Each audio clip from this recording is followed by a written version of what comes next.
You ever stand there watching your whole life drive away while people are laughing? That was me. My name's Jeremy. I'm 36 years old. Born and raised in Evansville, Indiana. This all happened a little over 10 years ago, and I still remember the way the sun felt on my neck that day, like it was trying to burn the truth into me. We were somewhere off I-40, halfway between nowhere and somewhere else in Oklahoma. One of those nameless gas stations where the sign just says fuel and the ice machine's chained up like it owes somebody money. I had been driving most of the day, switching off with Brianna and Lacey and Amber, her two best friends since high school. We were on our way to Santa Fe for some girl's birthday weekend thing, and I was basically the unpaid chauffeur/pack mule. We pulled off for gas and snacks. The three of them piled out first, giggling and bouncing like they were in some rom-com. I told them I'd run in and grab drinks for everyone, Gatorades, maybe a water or two. Simple enough. Inside, the air conditioning blasted like a freezer. I picked out 2 Gatorades and a bag of pretzels. Didn't take more than 5 minutes. I remember the clerk had a mustache that looked glued on like it was part of a Halloween costume, and I even made a joke about it when I handed him a $10 bill. But when I stepped back outside, gone. The SUV was just gone. At first, I figured they were circling the lot, maybe moved to a different pump or needed to reposition for the bathroom. I stood there with the drinks, scanning the lot. 1 minute. Then 5. Then 15. No text. No call. I checked my phone, 12% battery. Enough to make a couple calls if I had to. I walked the perimeter of the lot twice. Asked a guy in a straw cowboy hat if he saw an SUV with 3 girls leave. He shrugged like he didn't speak English. 30 minutes. Still nothing. I started to get that tight feeling in my chest. The one you get when you realize something bad's happening, but your brain's too slow to admit it yet. I texted Brianna. "Where'd you guys go?" No response. I tried calling. Straight to voicemail. Then finally I saw the text. From Brianna. Just 7 words, 1 emoji. "LOL, let's see how you handle this." That was it. "No, just kidding, no, we'll be back in a sec." My fingers went numb. I looked at the message over and over like the letters might rearrange into something that made sense.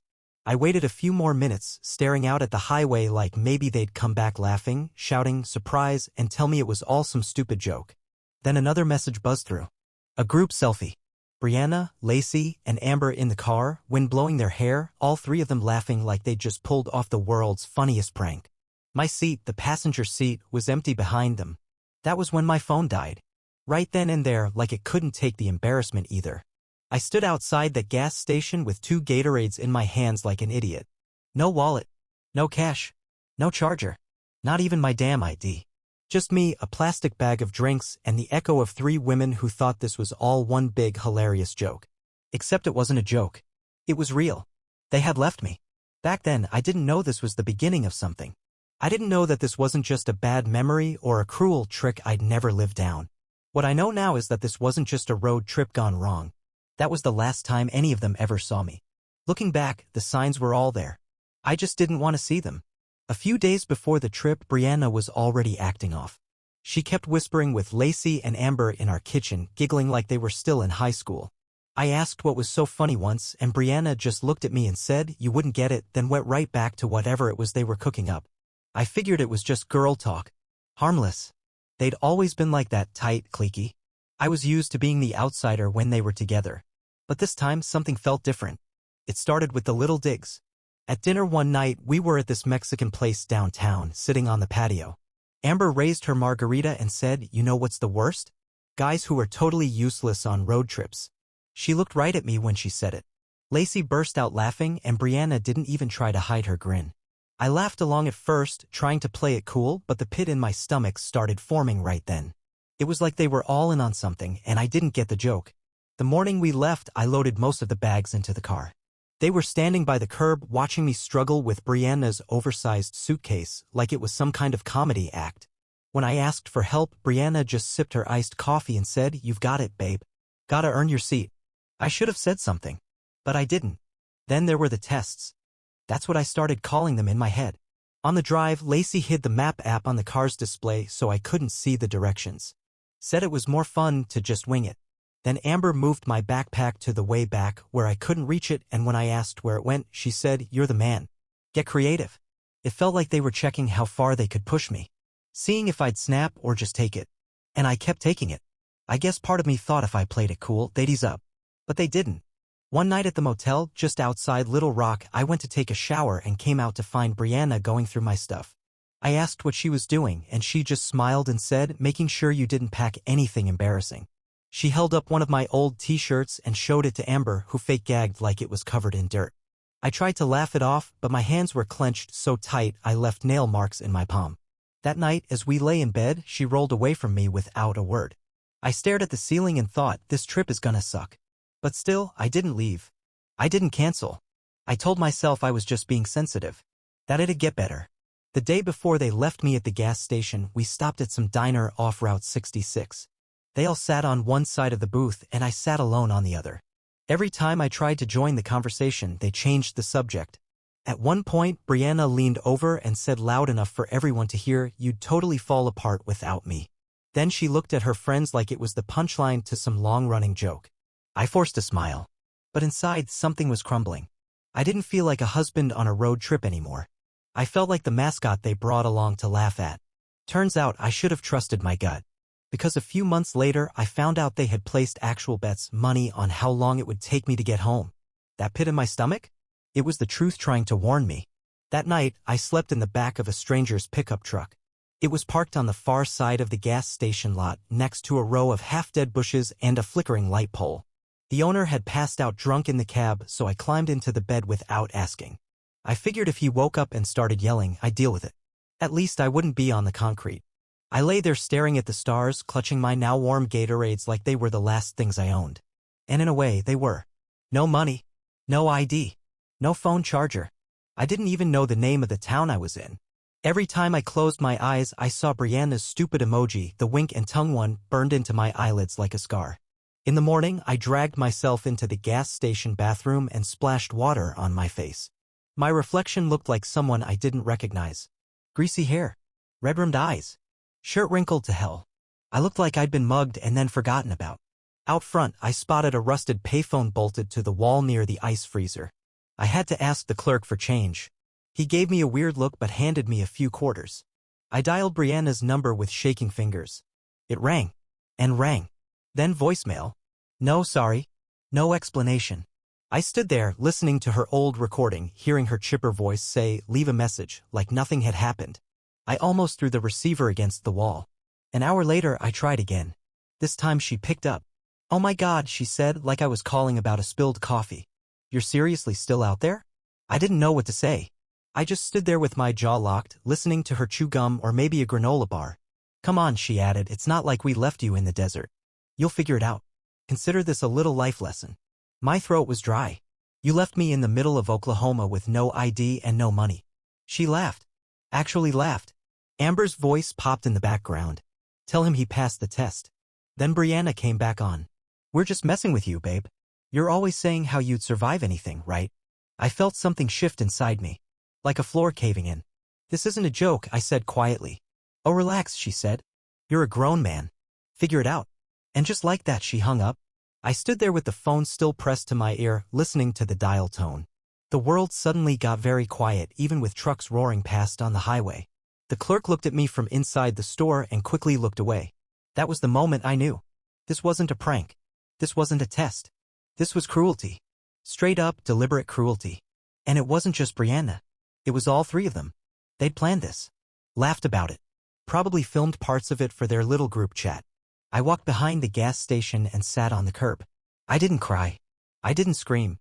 I just stared at the cracked pavement and thought, this is it. This is what rock bottom feels like. But then, somewhere in that silence, something broke loose. A part of me that had been hanging on, trying to believe this could still be fixed. That part died. And what came up instead was something hard and cold. Something honest. I was done. I wasn't crawling back. I wasn't begging for a ride or an apology.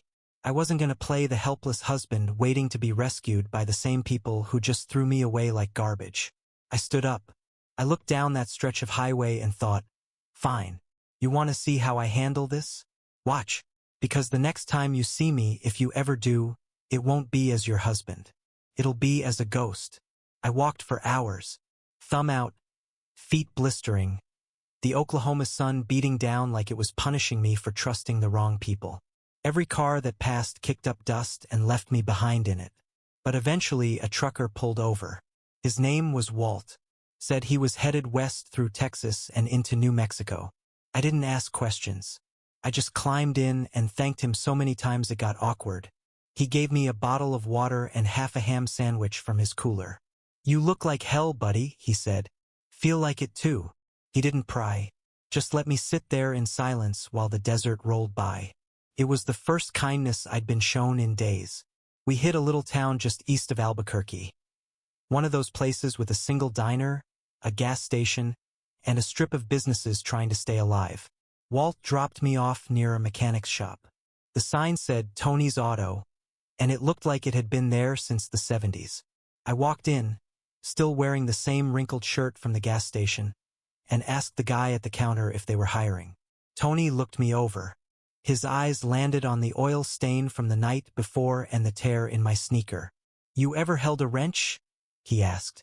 "My dad had a shop back home. I grew up around tools." That was a lie. My dad sold furniture. But I needed the job. Tony handed me a broom. "Start by sweeping." I swept that whole damn place from corner to corner. Stayed late. Didn't complain. Didn't even care when my arms ached or my feet throbbed. I had a place to be that wasn't a gas station curb. Tony let me crash in the back room for a while. Just a cot, a fan, and a door that stuck when it closed. But to me it was heaven. I swept floors for weeks before he let me near an engine. Then one day he handed me a socket set and said, "Try changing that alternator." Little by little I picked up skills. Learned fast. Asked questions. Worked weekends. Saved every penny I could. I didn't call Brianna. Didn't text. I figured the moment I turned my back on that old life, it turned its back on me too. And I was fine with that. There were days I thought about her, usually late at night, staring at the ceiling of my trailer when the roof creaked from the wind. I'd picture that group selfie. Them laughing. My empty seat behind them. That image used to burn. But over time, it just faded. I didn't miss her. I missed who I thought she was.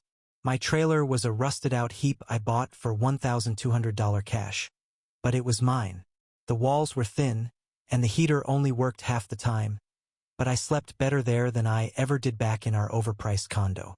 The only thing I kept from my old life was a picture of my dad. It had been in my wallet, the one I luckily had in my jeans pocket when they ditched me. It was bent and sun-worn now, but I'd stare at it sometimes and remember his steady voice, the way he said, "People will tell you who they are. Believe them the first time." Took me too long to learn that one. New name, new job, new life. I didn't need anyone to know who I used to be. Didn't want them to. Most folks around town just called me Jay. Worked fine by me. For the first time in years, I wasn't someone's burden. I wasn't being laughed at. I wasn't being tested. I was just me. And for a while that was enough. But nothing stays buried forever. 10 years later, on a regular Thursday morning, my old phone, long since registered under a fake name, buzzed to life for the first time in months. 91 missed calls. I didn't even have to look. I knew who it was. Brianna had found me. It started with a vibration. My phone, face down on the workbench, rattled against a socket wrench and made me jump. I was elbow deep in an old Chevy's engine bay, grease on my knuckles, sweat soaking through the collar of my shirt. I wiped my hands on a rag and picked it up. 91 missed calls. All from the same unknown number. At first, I figured it was a scammer. Maybe a debt collector from a lifetime ago. But something in my gut told me this was different. Then the text started. "Please, I need to talk to you. It's important. I'm so sorry. It's Brianna. I found you." I stared at the screen until the words started to blur. 10 years of silence, and now this? I didn't respond. I slid the phone into my back pocket and went back to work like nothing had happened. But my hands weren't steady anymore.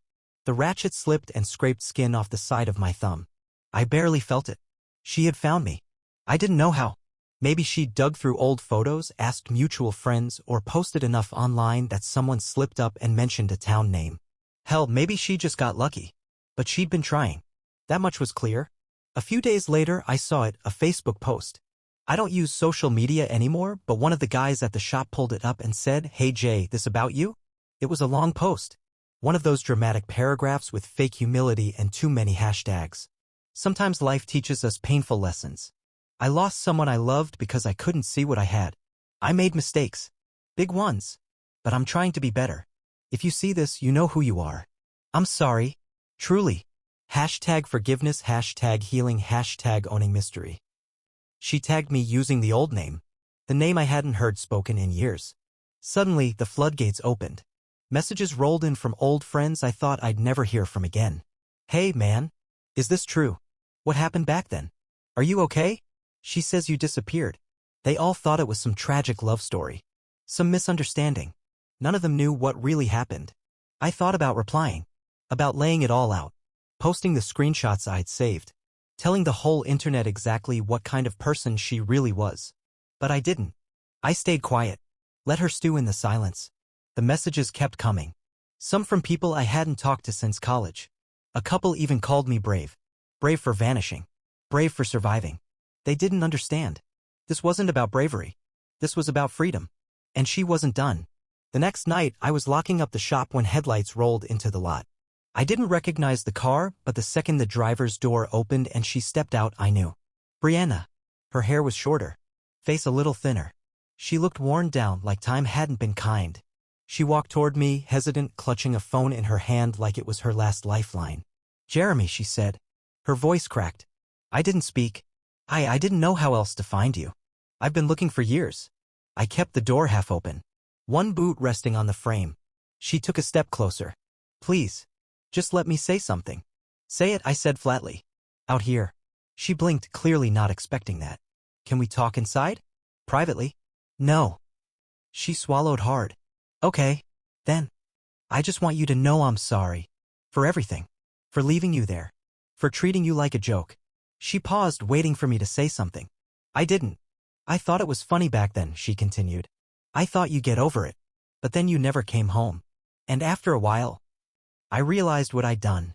Her voice broke. "I've been trying to fix it ever since." I looked her in the eyes. "You don't get to fix it."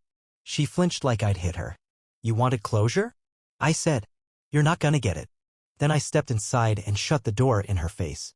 She stood there for a few seconds, frozen in the glow of the porch light, before walking back to her car and driving off into the night. She thought finding me meant we could talk. But I had a different plan in mind. For a few days, I didn't say a word. I watched from a distance as Brianna spiraled. More missed calls. More texts. Some long and desperate, some short and passive-aggressive. Every few hours, a new notification popped up. "I know I messed up. You were the best thing that ever happened to me. I never forgot you. Are you seriously going to ignore me forever?" She thought she had the power. That finding me meant the story was hers to write again. But I'd rewritten my own ending years ago. And now I figured it was time she saw the last chapter for herself. So I waited. Let her twist. Let her talk to the void.